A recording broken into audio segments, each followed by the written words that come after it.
Réglementer le commerce d'armes conventionnelles, c'est l'objectif du traité des armes classiques, dont les négociations viennent d'être lancées à l'ONU. Le contrôle incomberait aux États eux-mêmes qui se fonderaient sur des critères précis et tiendraient un registre des transactions. Il s'agit de protéger les populations civiles d'un commerce qui alimente les conflits et génère de juteux bénéfices. Le marché global d'armes est en effet énorme, 70 milliards de chiffre d'affaires par an. La Syrie, le Soudan et la région des Grands Lacs en Afrique sont les points chauds de ce commerce qui échappe à tout contrôle, comme le dénoncent ces activistes d'Amnesty International. Toutes les 60 secondes, explique ce militant, une personne meurt à cause des armes, à cause de la violence armée, soit plus de 500 000 personnes chaque année.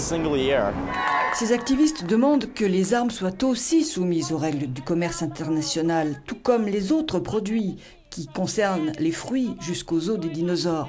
On a découvert à notre étonnement, dit cette femme, que les bananes étaient plus lourdement réglementées que les armes légères. Il y a énormément de règles autour du commerce de la banane d'un pays à l'autre et il n'y en a pas autant pour vendre un AK-47 ou un hélicoptère militaire.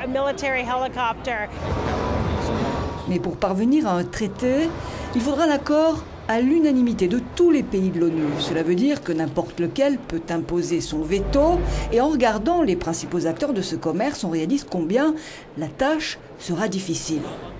Les 5 principaux exportateurs, en effet, sont les États-Unis, 40% du marché, et la Russie, suivie de l'Allemagne, la France et le Royaume-Uni. Les importateurs sont tout aussi imposants. L'Inde en tête est la Chine qui achète en Russie, puis la Corée du Sud et le Pakistan qui achètent du Made in USA.